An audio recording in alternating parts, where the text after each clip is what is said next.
मयस्कराय च नमः शिवाय च शिवतराय च भवहराय च महाप्राणदीपं शिवं शिवं भजे मञ्जुनाथं शिवं शिवं अद्वैतभास्करम् अर्धनारीश्वरं त्रिदशहृदयङ्गमं चतुर्दधिसङ्गमं पञ्चभूतात्मकं षट्शत्रुनाशकं सप्तस्वरेश्वरं अष्टसिद्धीश्वरं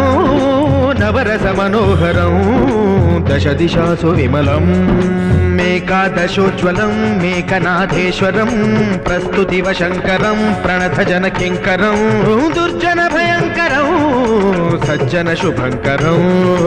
प्राणिभवतारकं प्रकृतिहितकारकं भुवनभव्यभवनायकं भाग्यात्मकं रक्षकम् ईशं सुरेशं